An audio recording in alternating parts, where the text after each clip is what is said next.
Hello, everyone. Welcome back to another video where I talk about levels and see whether or not I like them. And today's video topic is about levels that went too far. This one's a bit hard to explain, but basically when there's a level that is known for having a specific, I don't want to say gimmick, but I can't think of another word to replace it, and the level just went a little bit too far with said specific gimmick. I know what I said doesn't make a lick of sense, but I think you'll understand once I show the levels. When a level goes too far, I'm not saying it makes the level worse or better. I'm just really amazed that the creator of the level has the balls to go far and beyond on what they wanted to do. And I actually gotta applaud them for that, honestly. Well, except for one person, because I don't say this often, but I heard that guy's a real jerk. Once again, these are my opinions, and if you don't agree with them, then more power to you. But anyways, with that out of the way, let's start the video starting with...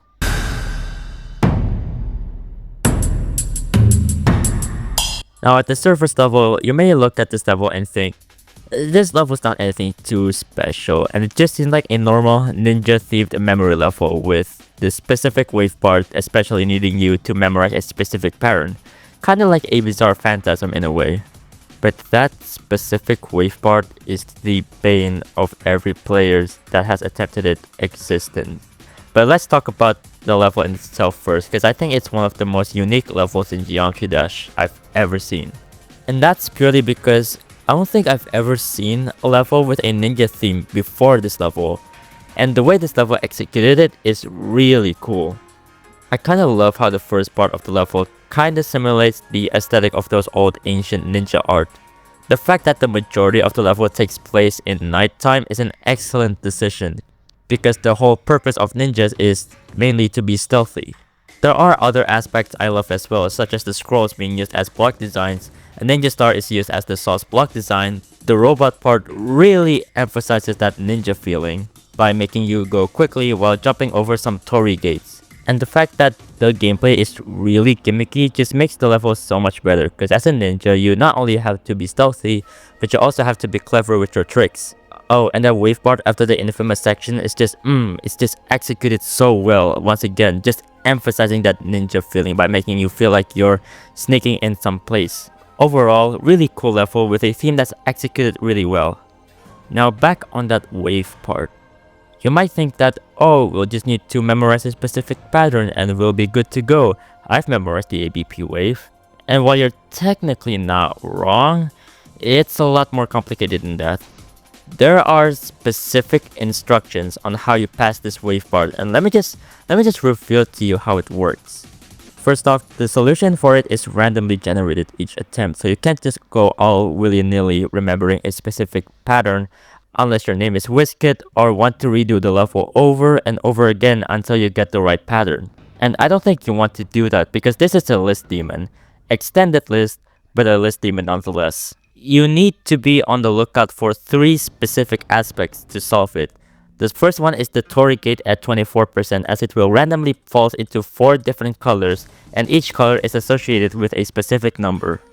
The next part you want to look for is a teeny tiny pixel that will once again randomize into 4 different colors, and each color is associated with different numbers. Oh, and you also need to enable shake for you to see this specific pixel. I just know some of you are seething by the fact that shake is required for this level to be possible. And finally, just right before the part you need to pass in the wave, there's a scroll with a bunch of arrows, but thankfully you only need to focus on one specific arrow. Again, 4 different colors, 4 different numbers, but we're not done yet. If you did this correctly, you'll have 3 numbers at the end, and each of those numbers will determine which path to go in each of the column in the wave maze. If that sounds confusing, don't worry, I too am confused. You need to do all of that for this one little part, and if you just make one mistake, you'll die at the end screen. This solution is so complicated that there's a whole website dedicated to solving the wave maze. They made a website for a single Geometry Dash part. To this day, there's only one person who has ever beat this process, and that's only recently. It still baffles me on how batshit insane this level is that I kinda wanna give props to the team that thought of this insane way to beat the level. Does it hinder enjoyment? Maybe, but hey, it's kind of funny.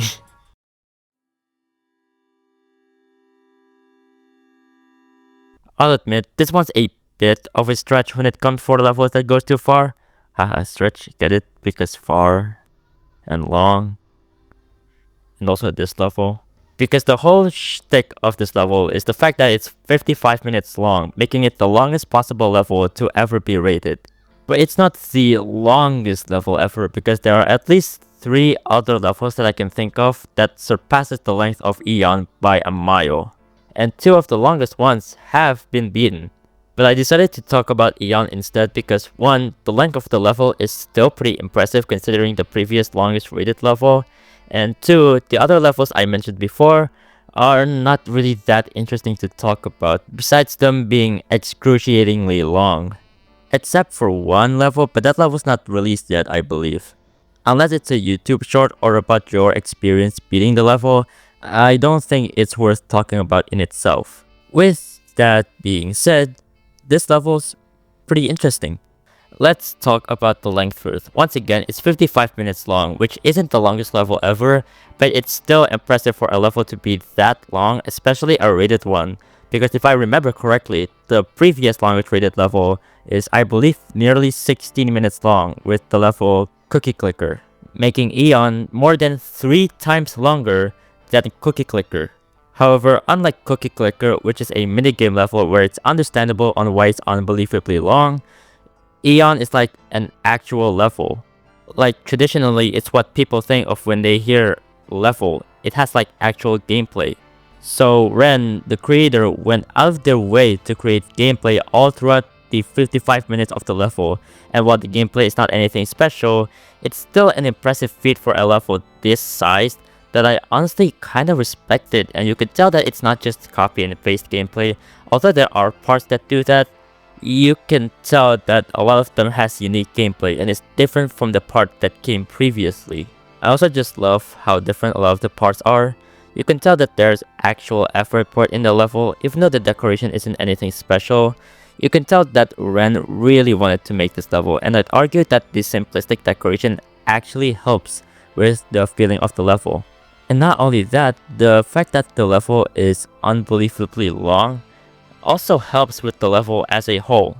How do I say this? This level feels like the echoes of Geometry Dash level, or I guess more fittingly, the Shine On You Crazy Diamond of Geometry Dash level. I'm not saying this is one of the best levels ever, but the level being 55 minutes long gives this adventurous yet melancholic feeling.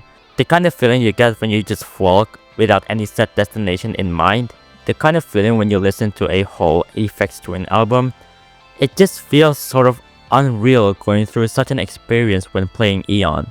The low parts feels very atmospheric and soothing that when you get to a drop, it feels really grand. In a way, I think Eon feels like a longer version of Lit Fuse, and honestly, I kinda like the level for it. It makes the level feel more grand when you complete it, and I also appreciate that it's basically one big long test for nerve control and patience for those who played the level in its entirety.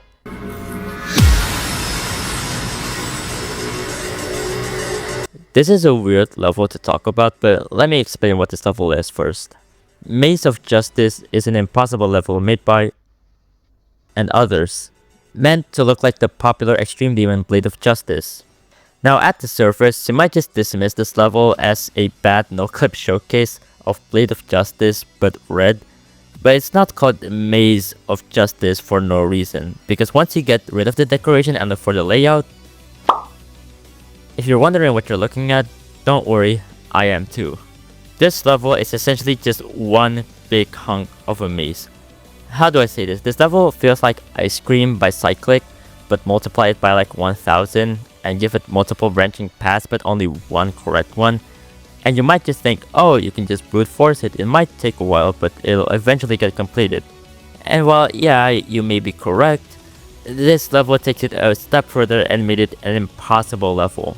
Yes, this is an impossible level. Oh, and did I mention that this level is confusing as hell? It's like when you think you're going into the right path, but then the level would just be like, no, you're supposed to go the other way. And to this day, no one has successfully bought it a complete showcase of Maze of Justice. because no one really knows what the right path is and it's considered impossible to bot by many. Like, I can't imagine what it would feel like for someone to try and bot this level thinking it'll just be another impossible level to bot. So I got someone else to talk about it. Maze of Justice is a very cool level in so many different ways. Most people understand it as a redecorated version of Blade of Justice with invisible gameplay that doesn't actually match with what's shown on screen, as well as the fact that it's impossible to bot. That was pretty much my understanding of it before I attempted to bot it at least, and I had no idea just how interesting and also difficult this level was. My friends and I spent around 25 hours trying to make it through the main gameplay sections until we got to the last wave, which changes every time you click. We then figured out that getting the wave to line up in a way that allows you to pass it depends on the exact frames you click on throughout the level, meaning you'd have to decode the last wave in order to understand how it works. Overall, this level is like a really cool challenge and unique idea, and I think it would be really neat if someone was able to bot it someday.